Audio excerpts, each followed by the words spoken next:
All right, here we go. Three, two, one. Hello, everybody, and welcome to the day after Christmas edition of the Cover Four podcast from a balmy Tahlequah. It is currently right now, as we tape this at 11.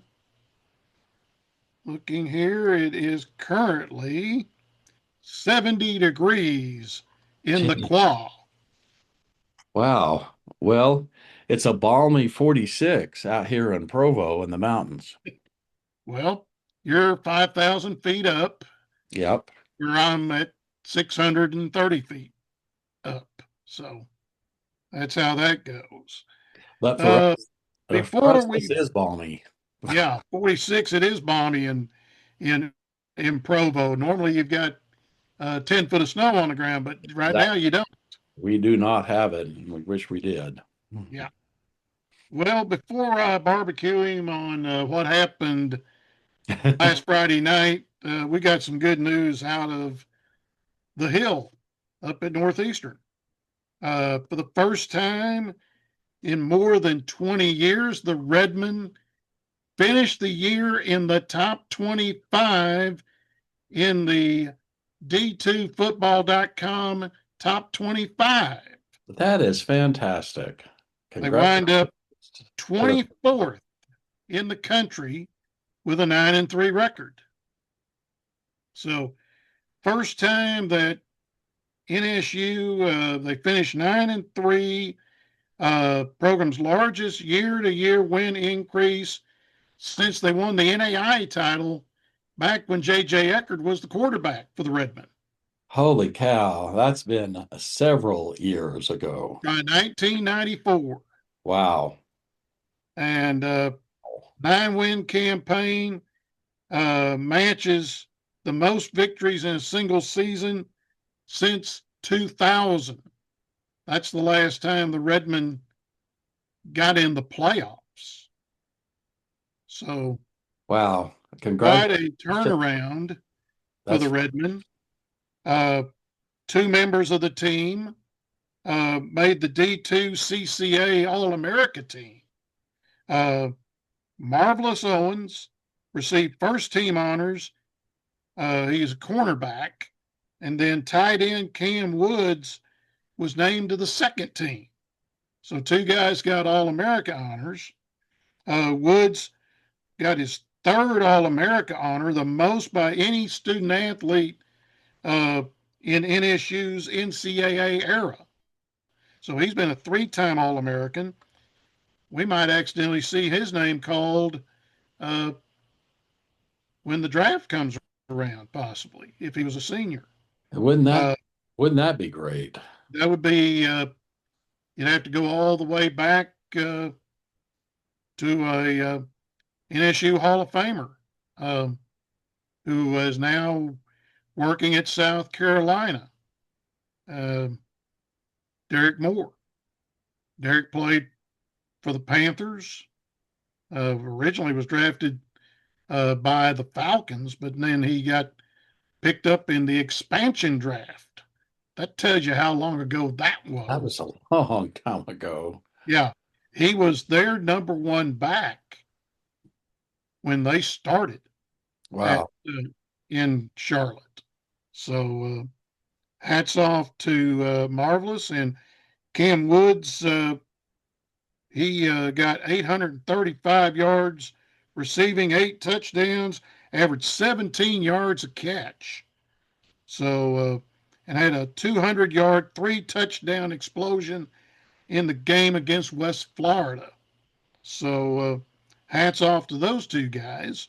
And Yeah. then to cap it all off, uh, first postseason victory since '99. Uh, the head coach Darren Chiaverini has agreed in principle to a new 3-year contract to lead the Redmond football program. Details of the contract uh, will remain undisclosed. That's Darren's business and Northeastern's business, as far as I'm concerned. Yeah. So a looks like things are looking up. There's another thing talking with our friend up at Northeastern, Don Veith, the sports information director there. Uh, Asked him about looking at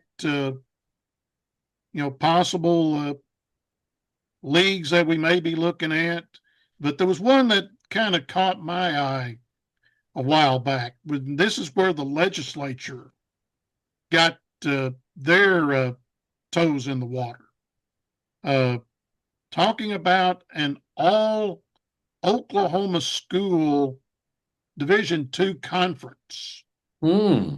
uh, which that would take the 6 teams that are currently in the Great American Conference with the 6 over in Arkansas. And then you would leave out UCO because eventually UCO is probably going to go 1AA. And the only way that happens is if Todd Lamb leaves being the president of the university and the regents would listen to Chad Richardson, the CEO of Paycom, who has his name now on the football stadium, which used to be Wantland Field. Uh, he would donate a ton of money into the athletic program to finish up what he had started with the football program and then building probably a new Hamilton field house, taking care of the women's programs there as well, because there was a Title IX complaint. I don't know where in the heck that went to. It's kind of went underneath the rug, so to speak, as far as that is concerned. Hadn't talked to the athletic director out there, Stan Wagner, or uh, talked with Bill Powers because Bill would have a better link to Stan than I would. Hmm. But and the sports information director there, I don't know him anymore because, as we called him, Captain Kirk, Mike Kirk, he has retired. So be kind of interesting to see what happens with the Bronco athletic programs. I see them going 1AA at some point, and if they do, they'll probably wind up in the Southland Conference. But anyway, Good. well, I know you did not want this to happen Friday night. Nope. You did not want to see them play Alabama. Nope. But boy, howdy, the first part of the ball game looked like you were going to run them out of the stadium. Sure did. And then kind of second quarter, things kind of started falling apart for Oklahoma. Had the uh I can tell you that I can pinpoint the play when things turned is Oklahoma had it third down and about 4 or 5, and the quarterback Mateer could have run for the first down, but he saw an open receiver way downfield, threw it, and hit the ball. The ball hit the receiver in the hands, and he couldn't hang on. Made it fourth down, and instead of picking up that first down, which would have moved them on down to where they could have maybe at least gotten a field goal out of the deal, hopefully a touchdown, but it didn't wasn't meant to be. Dropped punt and gave Alabama really good field position. And then right after that, a pick six. So in a blink of an eye, it was a big time turnaround. So I'll tell you what the difference in the ball game was. 4th and 3 for Bama at the yeah, 10. yeah, 17 nothing that was another one. for it. And not only get the first down, they get the touchdown. Get the touchdown out of the deal. That Yep. made it 7-7. Yep. Then the muffed snap that turned into essentially a block punt. They score 3. Then Bama's cornerback suckered Mateer. Hmm. Saw the guy open. He was open, Yeah. but the cornerback suckered him and he threw it right to him at the 50 and he goes 50 out the gate and then it's a 17-17 ball game. Yep. Bama scores 34 of the last 41, Mm-hmm. beat them 34-24. The kicker misses the field goal. I mean, it goes right over top of the goalpost. Yeah. And the rule states they must be between the goalpost. And if it goes over the top, which it did, It did. uh, it's no good. Yeah. So it'd be just like it clanking off the goalpost if it stayed below that. Yeah. And then he tries the 51 yarder against the wind, and it wasn't even close. Couldn't even quite make it. Yeah. The Yeah. kickers won us. The kicker was one of the reasons we got into playoffs to begin with. Yes. So we can't really complain. And, honestly, Jim, I can't complain about the year. Oklahoma was picked to maybe win six.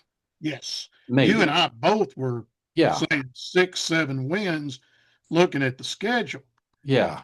Now, Wound up uh, going 10-2, making the first round of the playoffs. that's a win win. Successful season as far as I'm Yeah. concerned. Really proud of the guys. They did a fantastic job. Be interesting to see what happens next year. Now, hoping the offense will be a little better. Offensive line had a couple of freshmen on it. Hmm. Hopefully they'll be a little better. Defense was really, really good, and they're losing a couple of key players at least. So Yeah. At we'll see. least two, maybe more. Maybe more. One, Robert Spears Jennings is declaring for the draft. That's going to hurt. Um, our Mason Thomas be gone. So He was a senior. yeah. So By the um, way, speaking about that, with seniors, there's an award that goes out every year. And you know where I'm going with this, the mhm. Don Key Award. Who Honky. got that this year? Right. What was that? Who got that? The Don Key. Yeah. I'm not sure who got the donkey. I'll have to look that up, to be honest with you. I'm Uh, not real sure. I didn't even see I didn't see a the story thing. about it, to be honest with you. But Yeah, interesting thing about the Don Key Award, one of our friends there in back home in Tahlequah played with Don Key. Um, and we're talking about Big Ed. yeah, Representative Big Ed Bob Ed Culver. So Mhm. um, he I can never call him Bob Ed. Bob Ed is was Bob the Ed's the dad, yeah, as far as I'm concerned. yeah, but but um, but yeah, I'll look that up while we're moving on here and see who got that Don Key you Award. look at the schedule and you start with UTEP at home, you go Hmm. to the big house, face Michigan, who's right now is a Yeah, dumpster fire. it's not going to be the Then, game we all thought it was going to be, probably. right, yeah. Then you got New Mexico at home. Then you got to go between the hedges to start the conference before you get the open date before you play Texas. Right. And it's not going to be easy. Owen Heineke, Owen Heineke, okay. um, they got two. Owen Heineke, linebacker, and also offensive lineman Fabici Nwahu. Oh, Uh, okay. kind of had a tie this year for that Don Key Award. Well, So, it's a good thing both sides of the ball represented. yeah, that's fantastic. Fantastic. But yeah, schedule next year, it's going to be kind of interesting, honestly. It's Yes, going to I'm be looking at it. You know, it's going to be a tough. Go to Georgia. Yeah, You got the designated home game against Texas because Texas. you're the home team. Right. Then you come home and you got Kentucky with a new coach Mm-hmm. who was the offensive coordinator uh, for the Ducks. Then you go hear the Cowbells at Starkville, better known as Stark Vegas, Yep. Mississippi State. Then Derek comes to Norman. South Carolina comes to Norman. Mm-hmm. Derek will be there. He'll be at Arkansas because they got to play Arkansas too at home at Fayetteville. Then the trip you want to make to the Swamp. So the swamp. That is November 7th. Yeah. What a great time to go to Florida. Yeah. Then you get Ole Miss at home, and then A&M at home to finish up Yeah. the home season. Then you go to Como and take on Mizzou. Yeah. And you ought to get onto the Missouri site and see what they are doing. Phase two to Faroe Oh, Field. I kind of looked at that the other day, and it's going to be amazing. Yeah, yeah. That Good. is, they have done a lot of work up there. If Hmm. you've been up there, your jaw would probably drop. Probably so, because I haven't seen that field since the 1980s. So Yeah, big difference. yeah, big difference. And that last week, they have turned the. I like this way the conference is doing this. This is their rivalry week is the last week of the season. So you get OU, Mizzou, Texas, Texas A&M, Arkansas gets LSU in the traditional final game of the home season. Hmm. Then Tennessee will play Vanderbilt. I don't know who Kentucky will get, but the list goes on. The only one that I think would probably not play a SEC team would be South Carolina taking on Clemson. Hmm. So that's where that would be. But yeah, the it's going to be interesting come the day before New Year's Eve, and also New Year's Day. Uh, you've got uh, Miami, Ohio State, a rematch of that national championship game way back around 2000. Hmm. Right. Uh, Miami wants revenge on that one. Let's go turn the clock back. Yeah. That went overtime. Yeah. Was that 2001? I believe so. Yeah. It was the Fiesta Bowl, and the gutsy call made by a guy who I know, Terry Porter, Hmm. was the referee, the side judge in that game, threw the interference call in the end zone in the overtime. Miami thought they had that thing won, but Terry threw the flag. They called pass interference. It was the right call, and ironically, uh, it was no, it was 2000 But because I ran into Terry Oklahoma two won months it. later. Oklahoma beat Florida State for the 2000 championship. So, Okay, all right. Well, I saw Terry in March, so mm. it had to be. Uh, I was doing Stillwell. Well, it could The have been New Year's Day 2000, I guess, yeah, because Oklahoma won the 2000 championship, which would be the 01. 2001. Yep. So, So Terry was calling the state championship game between Stillwell and Bishop McGinnis at Lloyd Noble. I had just started working for Dollar Rent a Car for the call center out here, hmm. out by the airport. And station needed somebody to go do that ball game. Well, I went on that Saturday to Norman. I had never been to Norman.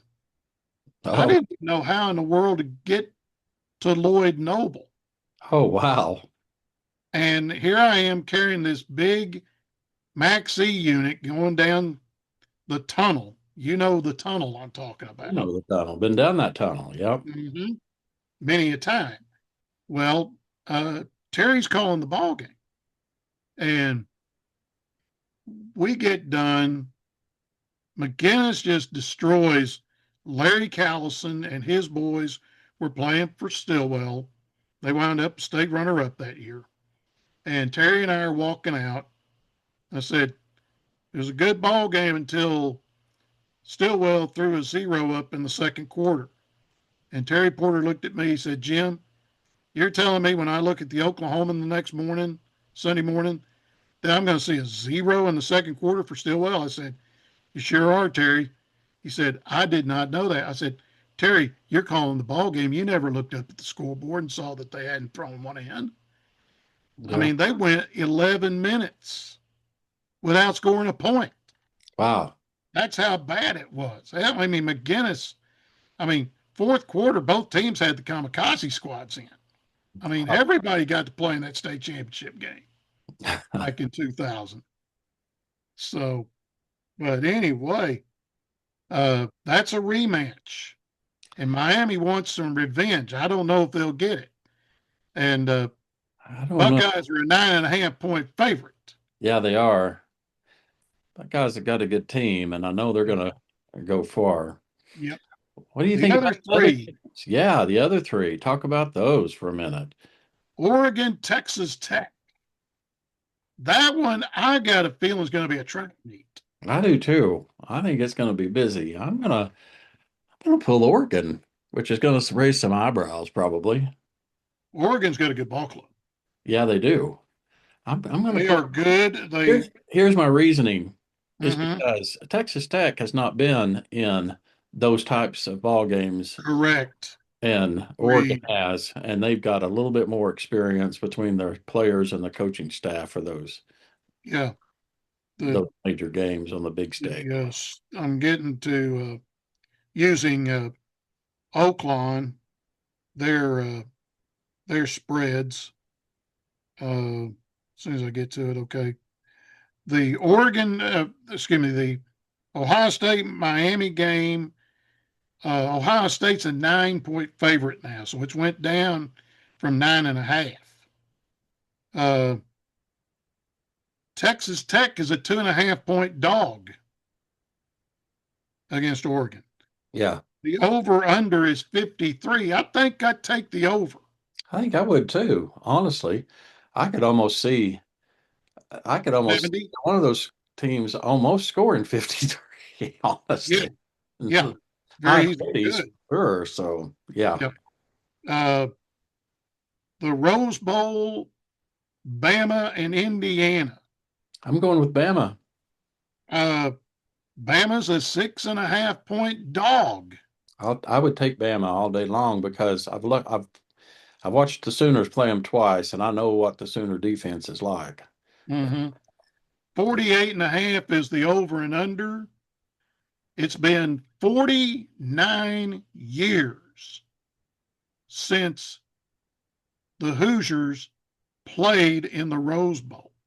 Again, that is my reasoning is because Bama has the experience on that big stage over the Mm-hmm. years. Yes. And I think that's kind of what might have tripped up Oklahoma a little bit is because not only the whole, having the game earlier in the year experience, but Bama's had that big stage experience with Mm-hmm. Oklahoma in the past, 8 or 10 years. So Yep, that's yeah, true.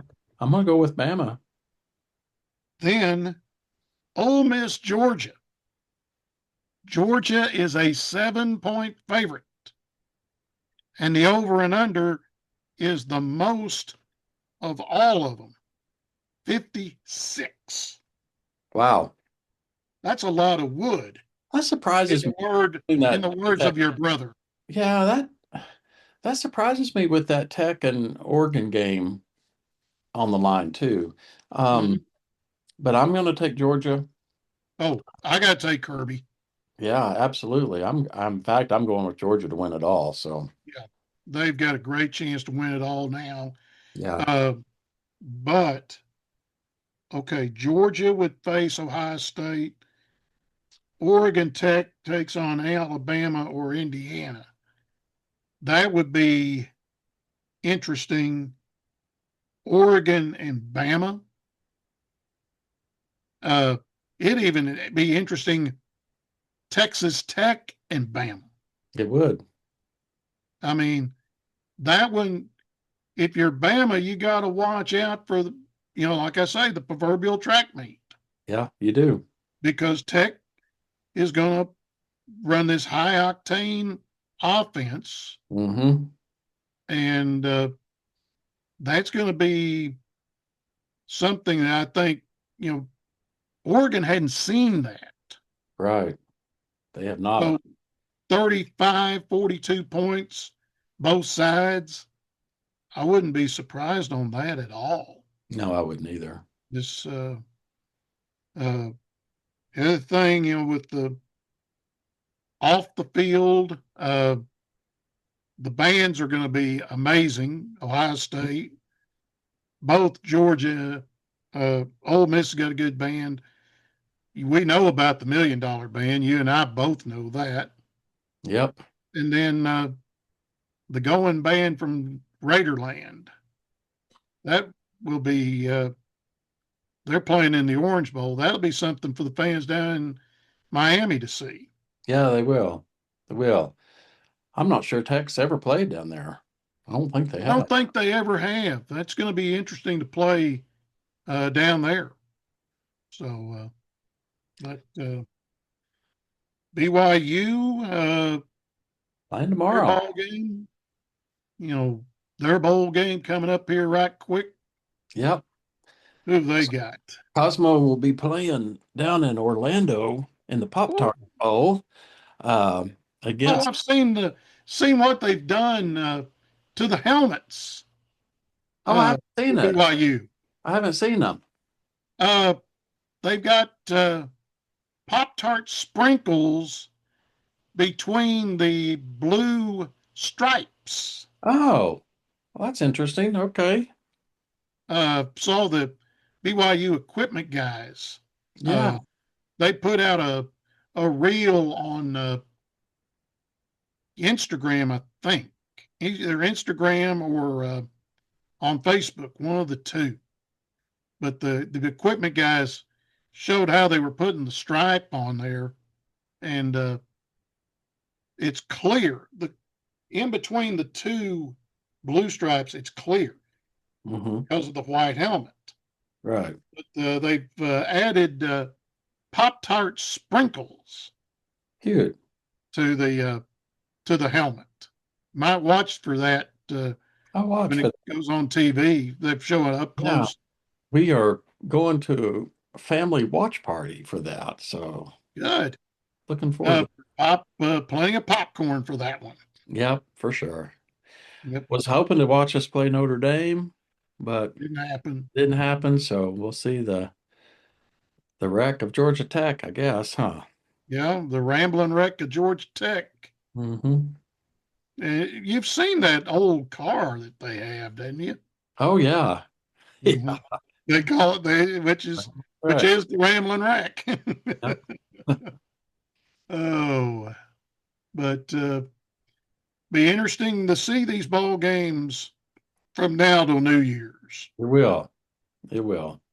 And, had to put had to check on our favorite retired Undertaker, Greg Crouch. His Chiefs took it on the chin last night. Yeah, they did. Third string quarterback. They were talking about it, listening to Sirius XM, and Bob Papa, who is the broadcaster for the New York Football Giants, and also does a lot of golf on the PGA Champions Tour. He was Hmm. talking, nobody except the guy's family and maybe some of the equipment guys for the Chiefs knew that this guy was even on the practice squad. Oh, really? He Wow. was a third team. He was on the practice squad, and now he's having to lead them last night against the Broncos, and then goes to the new black hole next Sunday and takes on the Raiders. So, and then had to get his opinion about Chiefs are going to move Hmm. by the 2031 season a new dome stadium. It's going to be located near Kansas Speedway over in on the Kansas side. Yeah, that's going to be kind of interesting, isn't it? Going to be in Kansas instead of the Missouri side. Yeah, which makes Crouch very happy because he's a diehard KU fan. So, but he's I talked to him this morning. I see Said, I hope I'm still living to see that. I said, yeah, you and there was another guy, his last name is Shaw. I don't know his first name. He's a season ticket holder for the Chiefs. He said, he's older than me. I said, oh, good grief. You two, well, he said, but he's in good health and his family goes live to be in their 90s. I said, you two guys will be there to see the new place. Oh, We'll figure some way of getting you up there to see this new Arrowhead with a dome. They would have Super Bowls there, other things as well. Uh, it'll be quite the sight whenever they get it built. yeah, it will. It will. I They'll haven't be heard anything somewhere. from the Missouri side. What about Missouri losing that? Have you heard any news from that side of the? They not a whole lot because uh, they're trying to get the Royals to build a new stadium downtown, which I don't want them to because there's nothing wrong with Kaufman. Yeah. Uh, See here, let's turn the clock back to when they built the place back in the early 70s. There was Hmm. supposed to have been a retractable roof that ran between the K and Arrowhead. Hmm. It was going to be on railroad tracks. In fact, the tracks are still down. I mean, they're still there in the parking lot. No. You could They could have built that, but the problem was there was a labor strike Oh. back in the early 70s, and that quaboshed them putting in the uh, rolling roof for both Kauffman Stadium, which was Royal Stadium back then, Mm-hmm. and Arrowhead. They would have ran between the two places. So, but now we'll see what happens in 5 years and see this new building. I mean, uh, there'll be a new stadium for the Bills next year. It's almost done. Uh, then the fans won't have to shovel snow like they do right now at Yeah. Landmark. That's one thing they have to do every time there's a lake effect snow up there. Yep. But, and I can't wait to see the ground move up at the high school. Put that 6,500 seat Yeah. stadium there, tentatively called Tiger Stadium, but I got a feeling it'll be named something else between now and the 27 opener. Probably. Wouldn't doubt it. I made a suggestion to Matt Cloud. I won't say uh, what my suggestion was, but named name for somebody. But I won't say it on the air right now. We'll wait until he and the board approve it. So we'll go from there. Yeah. Well, I think this will close out the Uh, 25 portion of the Cover 4 podcast. Uh, we might take next week off. Uh, I know you and I both will not have hangovers. A lot of people a will. lot of people will. A lot of people watching probably will. Yeah. So you normally do these on Wednesday, but we're going to let the playoffs kind of Yeah. unfold and That then place. we'll talk about the semifinals. We'll do that on the other side when we get to 2026, and hopefully it'll be a little bit cooler than what it is right now in both places. I hope so. I hope next time we get on, I hope there's some snow around I here. hope there is too. I kind of like to see a little skip of snow around here, but I don't want to see it hub deep to a Ferris wheel either.